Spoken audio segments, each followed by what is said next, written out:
Well, a happy Friday evening, I hope, to one and all. I'm going to skip the elongated intro and I'll probably skip the elongated wrap up because it is a Friday night. It's been a long week, not only for me, but probably for you as well. And just kind of want to, in the immortal words of Jack Nicholson, cut past the chase and get to the outcome. I guess we can say that it's been 6 years since the world seemed to fold in upon itself, and what had been whispers and possibilities were starting to become reality. We're talking, of course, when things slowly began, at least here in the United States and in New York, things slowly began to shut down due to COVID-19, and then more than slowly. But for me, and you can perhaps identify with this, the 3 days, well, it's actually 4 days, but it's about a 72-hour stretch where things went from modestly bad to worse to even worse, and then to a level that I really didn't think was going to happen in my lifetime. If you had asked me a few months earlier, I would have said, well, no, this can't happen. And that's the thing. You have certain levels of confidence that, well, we're not going to see anything that we haven't seen before. So by the second week of March of 2020, we all knew about COVID, and there were different ideas being tossed about what was going to happen. How bad was it going to get? Were we going to have a death rate like they had in China? Were we going to have the disaster that was taking place in Italy at this time? Or was there a possibility that the virus was not going to be quite as strong when it got here? There is so much about viruses that are, even the smartest minds are doing a little bit of guesswork. Can anybody really explain why the 1918 H1N1 flu, why when it came back, why didn't it kill at the same level? I don't know. And people can give you their best guess, but that is a crazy thing, but that's exactly what happened. It's no more dangerous right now than any other strain. Now, you could make the argument that we've kind of earned our immunity, or only getting brutally sick, by the number of people that died. I mean, maybe that's true. I haven't heard it explained that way. You understand what I mean? But March 11th, March 12th, March 13th, a lot of different things happened on those 3 days. Now, everything was still up and running. I was still going to Bev's gym at 4 a.m. I thought that in a week's time, I was still going to be going to Bev's gym at 4 a.m. during the week and 6 a.m. Saturdays and Sundays. This was my life. The other part of my life, I was living in the apartment in Huntington that I've talked about. I was living alone. I did have a girlfriend. We weren't exactly living together, but we were kind of moving in that direction. And this is somebody that I am not with now, but is very, very important still in my life. You have situations where relationships end and you go no contact for the next 50 years kind of thing.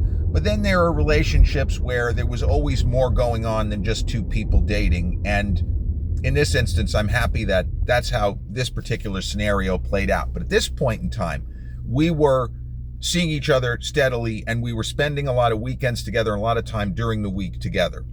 So the Wednesday of March, which was March 11th, 2020, I remember going to the gym in the morning, and Mr. English, that's his real name, but Mr. English, my friend, was at the desk, and I helped him open, as I had so many times already up to that point, and this was one of the last times. I did my workout. I did my 70 minutes of cardio. I did my weights. I did another 70 of cardio, and I was just kind of catching my breath at the desk. And he says, "Hey, you notice anything different today?" Now, I had seen, a couple of friends. We had chatted about what was going on, and, are they going to have to put hand sanitizers in the gym? Are we going to have to start wearing masks to work out? These were the conversations that we were having. That day, I was starting to get the idea that there's got to be something to all of this talk about our regular lives being disrupted. That's got to mean something.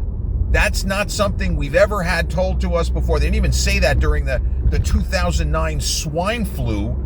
epidemic or pandemic where for a couple of days people were freaking the fuck out, and I thought we were all going to die back then. And that ended up being a situation where a lot of people got it, but the joke was it wasn't even as bad as having a regular flu. But we were having conversations on this particular Wednesday. Nothing was settled. And when Mr. English said, "Do you notice anything different?" I honestly didn't. I'm looking around, and he kind of pokes his head and cranes his neck over at the cardio area, which I had just left. And when I looked back over there, I did see something different. There were only 3 people in the entire section. Now, for like 7:30 or 8 a.m. on a Wednesday, that's not enough people. And he didn't need to say anything more than attendance is way down, even from last weekend. People are just not coming in. Nobody knows what's going to happen. People aren't coming in.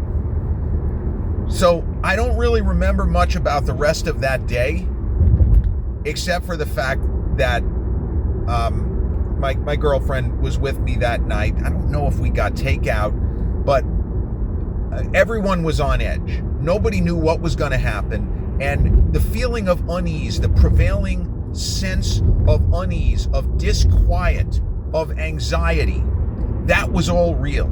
That all happened. And I would say that everybody felt it to some degree or another. Now, in my case, and this is almost ridiculous, my aunt had gone to Florida. And my dad had kind of fought against her going, his sister, you shouldn't go. There's too much going on. Maybe it's not safe to be on a plane, whatever it was. She ended up going, and my dad called me to say, your aunt is sick, your aunt has it, and he was freaking out. And it's one of those things where you don't want to say, I told you not to go, because he was worried for her. It's one thing to say, you probably shouldn't have done it. It's another thing to be like, oh, I'm glad you got it. No, he was freaking out, and I was scared. But what ended up happening is it hit her like a cold. And this is something that we saw with at least the original strain of COVID-19, which is that some people had just missed entirely. Some people it hit them like a mild cold. Some people it hit them like the flu. It hit them like pneumonia. And then there were people where there was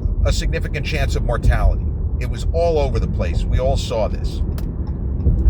So I was worried about my aunt, and I didn't know what was going to happen over the succeeding days. And I'm trying to get to sleep, and my phone goes off. And it's one of those stupid, like, popular culture notifications. I thought that I had my phone set to not get one of these. But a pop culture notification, it says, The Masked Singer shocker, or something like that. The bear is actually former Alaska Governor Sarah Palin.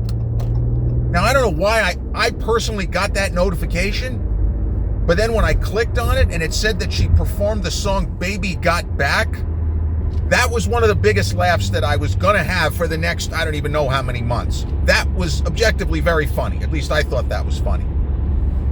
So I'm chuckling, and the young lady is chuckling. Yuck, yuck, yuck. A little bit of levity in an otherwise very heavy moment in history. I put the phone down, and I'm drifting off, and my phone vibrates very loudly again. I got another notification, and this one says, NBA season suspended effective immediately. They're going ahead, and there might not be any more games this season. This is now reaching red alert. As the movie War Games, we're getting up to DEFCON 4. Like, this is DEFCON 4. Oh, wait. No, DEFCON 1 in the world of the movie means we're all dead.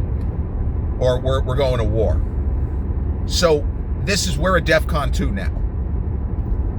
The NBA is canceling the season, we think. They ended up playing later. They figured out a way to do it with the bubble and all that. It was kind of crazy that they were able to make it work. But the NBA season was canceled, and I clicked again, and I saw footage of Mark Cuban, Shark Tank, the Mavericks owner, flipping out in his seat when he got the news because he wasn't expecting it. And again, I put the phone down. Now maybe I can get some sleep somehow with all of this shit going on. And about 2 minutes later, the phone pops for a third time. And now I open it up and it says, Australia, Tom Hanks and wife Rita Wilson announced they have tested positive for the coronavirus. That news took me personally to DEFCON 1. That felt like the end of the world was nigh. Tom Cruise was somebody who was up there in years. He was just about a senior citizen at this point. Not quite, but close. He'd had some health issues, and I'm imagining Tom Cruise not recovering. And that's spinning around in my head. So that's all I remember about the end of March 11th. The absurdity of the phone popping 3 consecutive times. The first time, something that I thought was funny. The second time, just abject shock, not even worry, just shock. And the third time, as Cardi B said, shit is real. Tom Hanks announcing he had it. They were in Australia. They were practically sequestered out there. Maybe that was part of the problem. He was working on the Elvis movie with Baz Luhrmann and Austin Butler. That's what he was doing in Australia. But I don't know how I managed to get to sleep that night. But whatever it was, maybe I got an hour and a half. I woke up and I went to the gym the next day. And what I remember about March 12th was someone that I had seen at Bev's in the morning.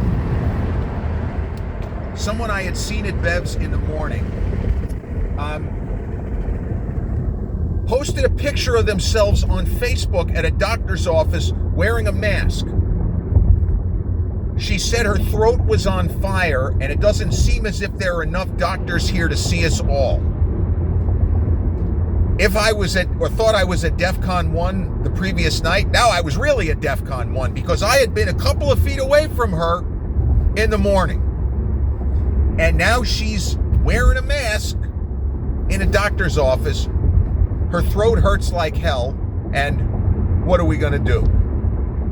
Coronavirus, shit is real, as Cardi B said. You motherfuckers all may think you're immune, but your pocket ain't. That was the other thing she said. That was probably the best quote that she had there. I was supposed to, go out and quote unquote work.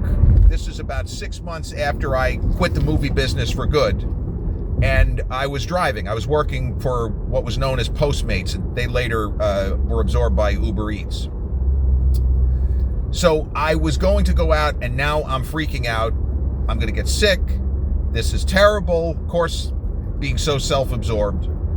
But I end up going out, and I do a pickup at the Walt Whitman Mall. That was one of my main pickup points. I delivered Apple products to people. It was pretty easy, and you didn't make quite enough money, but it wasn't necessarily that stressful. It's good not having anyone in your car, and it's good not having food spilling in your car. I mostly delivered iPhones and, MacBooks and stuff like that, iMacs occasionally. I only had one pickup from Apple Store at the Walt Whitman Mall. And it was to a woman, I forgot her name, who lived in Huntington. And when I went to deliver it to her, she opened the door wearing what looked like a World War II era gas mask. Now, there's some humor to be found in what I just said, but in that moment, I was scared shitless. She looked like a character in the movie Robot Monster from the early 50s. You haven't heard of it, don't worry about it. It's one of the worst movies ever made. The thing that she had on, I don't even know that it was a gas mask. It looked like a TV tube on her head. I can't even describe it. I'm not doing a very good job. Seeing this person who looked like she was in her 20s wearing this contraption, whatever it is, freaked me out even further. So I didn't work anymore that day. I went home, and I wasn't going to see my lady friend the next day until the next day, Friday. And my father, who was living a half a mile away, I wanted to see him. He says, "You know what, Jerry? I don't think it's a good idea." You know what, Dad? I think you're right. So March 13th, 6 years ago today, I'm in a cold sweat, and almost a consistent cold sweat. Something bad is going to happen. There doesn't seem to be any process by which this is not just going to get a lot worse. March 13th, the Friday, I didn't know, but it was going to be my last 4 a.m. ever at Bev's gym. I ended up not working that day. I said, I'm going to take the day off. Didn't see my dad.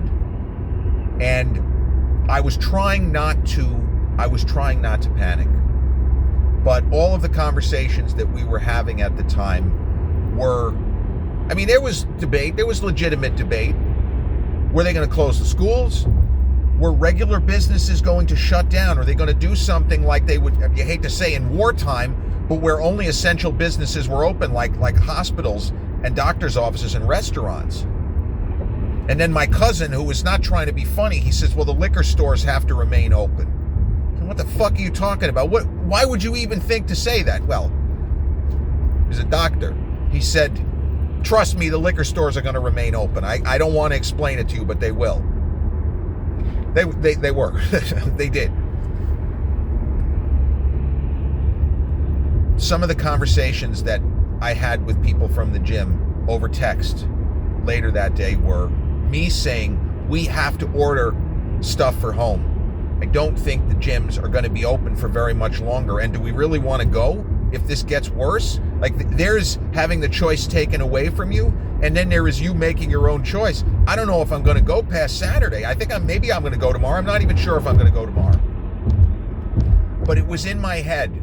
I needed to do something. I needed to take some kind of, not decisive action, but I needed to do something. I needed to order home gym equipment. I needed to get stuff for home. Now, I was so crazed at this point, I was wondering, would Amazon ever just shut down? Is there a version of this where Amazon would stop? Well, they're not going to stop the factories, but will the fulfillment centers, will they have a skeleton crew? All of these things were going through my head. So I was telling people, I think we've all got to order stuff for home just to be on the safe side. Now, I knew a couple of friends who had super well-equipped home gyms, and I was suddenly very jealous of them. Two gentlemen in particular, one of whom was an eye doctor who shared the same name as my father. If he's watching this and listening to this, you know who I'm talking about. He had a great home gym, and then I had another friend from Bev's who lived about a mile away from my apartment, further into Huntington, closer to Hale site. He had an incredible home gym. The idea of a home gym had never really resonated with me. Why would I need it? The only time I ever wanted to have a home gym is when it was a snowstorm and I couldn't get to Bev's. It was really just that simple. But now I'm calculating, got to get something. Can't fuck around here. So I didn't order anything on the Friday. There were rumblings that big news was going to come out of the government. And in this case, with the government, I mean federal, I mean state, I mean local. That whether or not they were working as teams, which they a little bit, but not really. There was gonna be big news. Something was gonna be going down. It was not gonna continue on the present path because the hospitalizations had spiked. I knew one person whose mom was in the hospital and she didn't end up coming out. It was all bad news, except for the fact that my aunt was okay and my dad hadn't seen anybody except me that week. And it didn't seem as if I had been infected, even though that I did have this contact with this person who got it. But I didn't get it from her. I was not contagious. But we didn't take any chances. I didn't see my father. He stayed home. I taught him how to, you can teach an old dog new tricks. I taught him how to order food online and order from Target or Best Buy or whatever it was that he needed. He ended up ordering from, got orders from Whole Foods and stuff like that, Peapod, whatever. But I didn't order anything yet. I said, you know what, I'm unless they shut it, I'll go to Bev's tomorrow. So March 14th, Saturday, March 14th, the last time I ever set foot in Bev Francis Powerhouse Gym. Now, on that day, if I had been asked, do you think this is the last time you're ever going to be here? I would have not immediately answered. I would have thought, are you trying to tell me that I'm going to die? That this virus is going to get me? That would have been my first thought. If someone had said, you're never coming here again, I would have said, all right, well, it must mean that I expired. I never would have imagined that it was going to be my last day there. I was confident that this was going to be serious, but it ended up being worse in terms of the numbers and the amount of people who died and the amount of people who probably died from it, and it was at least a contributing factor, but it was not on the death report. My father, you look at my dear old dad's death report, COVID-19 is not listed, but it was a contributing factor. His lungs filled with fluid, and the fluid never got out of his lungs. They had to do some kind of a surgical thing to try to drain his chest cavity. It didn't work, and he ended up dying. So he had about 8 other things wrong with him. But the pneumonia in the lungs did not happen by accident. He had COVID, and ultimately it contributed to his death. But I mean, that's neither here nor there. It doesn't really matter what was listed on the official report. But when I got home from Bev's on September 14th, in my mind, I was not going back, even if gyms stayed open. There were so few people there on Saturday, I was thinking maybe I was being irresponsible even going. Did a leg workout, which wasn't much of a leg workout. And when I got home, I did some very serious thinking about what was I going to get. I knew I was going to get some kind of an elliptical. So my apartment in Huntington, some of you know this, but for those who don't, it was a second floor apartment, a kind of a mixed use building, a 3-story building where the second story and the third story were separate apartments. And the first story was a restaurant, which had been Canterbury Ales and now was Sir Argentinian Steakhouse. A fantastic restaurant, by the way. I give a little plug to my pal Jose, who runs the place. But a great Argentinian restaurant, good bang for the buck. They have brunch on Saturdays and Sundays, not bottomless brunch, sorry to say, but a good deal. You get a 3-course meal plus a mimosa or whatever you like, that kind of thing for $13-14. But that's where I was, and I had enough room in the living room. It was a 3-room apartment. Well, 4-room actually, 5 rooms, including kitchen and bathroom. There was a bedroom, there was a guest room, and then there was what could be a second bedroom, but it was used as a kind of living room. So I had room in the living room. I know I'm going to get an elliptical. I want to get some kind of dumbbells, and I need a bench. So the first thing I found was the bench. Nothing crazy, nothing like Bev's quality or gym quality, but good enough. A 5-way adjustable bench. It was sturdy. It had good reviews. It only cost, I think, $65 or $70.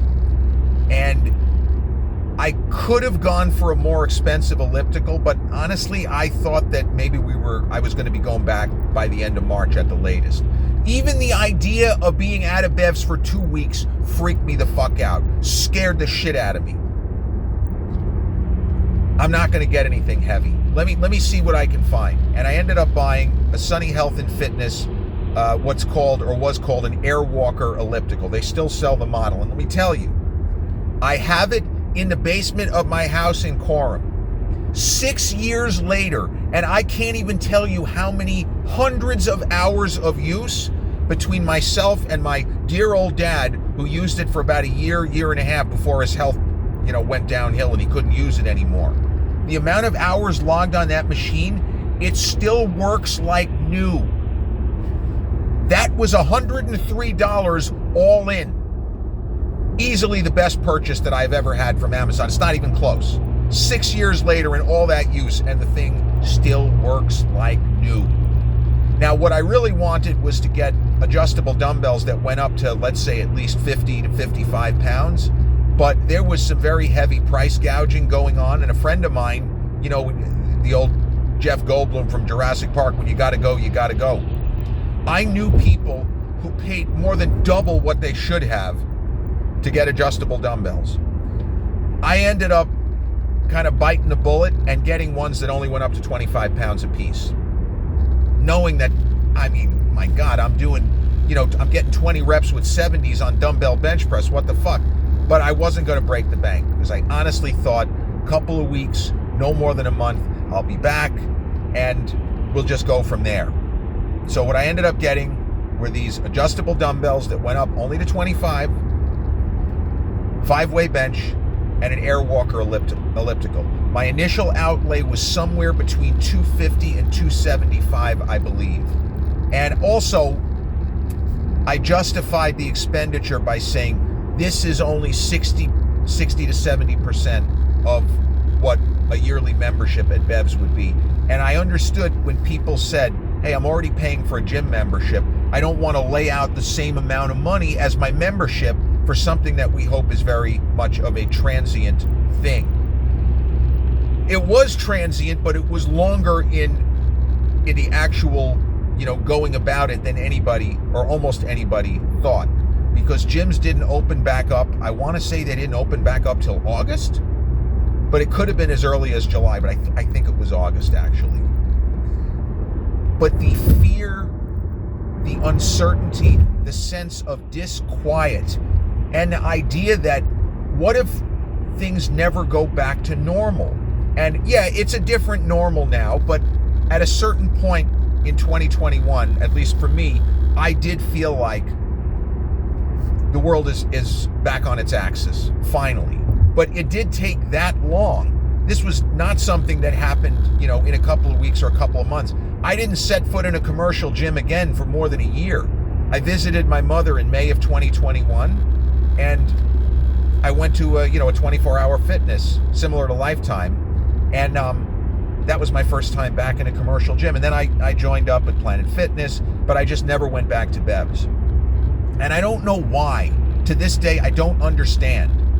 Because the first couple of months, even the first 3 months, I couldn't wait to get back. And then at a certain point in time, maybe it was early June of 2020, it just hit me. I said, you know what? I feel like this is a chapter in a book and the chapter is closed. And it's time for me to go to another gym, or not at all. Maybe just keep building my home gym. And at that point, I certainly had no idea that 6 years hence, I was going to be a homeowner living alone with a cat, but living alone in my own home. I did not have that on the life bingo card in March of 2020, or even in May of 2021, or any of the other, dates in 2020. My thoughts as a whole were that, yes, there were a lot of mistakes made by everybody, but I didn't go for the heavy conspiracy theories. Do I think that COVID-19 was created through natural means, or that it was not created at all? I don't really have one on that. I don't know. But I don't usually buy into the only real heavy conspiracy theory that I kind of subscribe to. I don't think Lee Harvey Oswald acted alone. There you go. That's a conspiracy theory where I feel like there's more than just one random idiot assassinating the president of the United States. Do I think that the Cubans killed him? I don't know. Do I think that the government killed him? Well, which government? But the time, 6 years ago, it did feel like it was the day the earth stood still. That group of days, it felt like we were slowing to a crawl, and eventually everything did grind to a halt. And when was it going to get unstuck? Well, it took a long time. I was fortunate. My father made it through in good health. My mother, she got to retire because she worked, she was an IRS person, and they worked in cubicles where it just wasn't safe because they had too many people. In 2019, it was too many people for it to be anything other than a health risk. But the government can get away with stuff that a regular business can't. If that's not an IRS office, I don't think that any of that would have passed muster. They just had too many people in too small of a space. It had to have been a fire hazard too. But when I think back on those days, I am grateful to have made it through, and that my father got to enjoy another year and a half of pretty good health.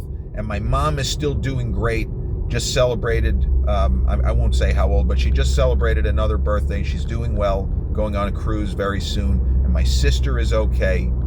And my lady friend at the time, she's doing great. So we made it through all the fear, all the uncertainty. Eventually, we were able to kind of come up for air and back to the surface and resume our regularly scheduled programming. For me, the only difference was I just never went back to Bev Francis Powerhouse Gym, but I did have more than 27 years of amazing memories because my first workout there was in January of 1993. I had just turned 19, and my last workout, March 14, 2020, I was 46 years of age. I will spare you the exaggerated wrap-up, but I hope you have a fantastic rest of your Friday evening. And as we kind of reflect on the past, I hope that you are also in a better place today than you were 6 years ago. Peace.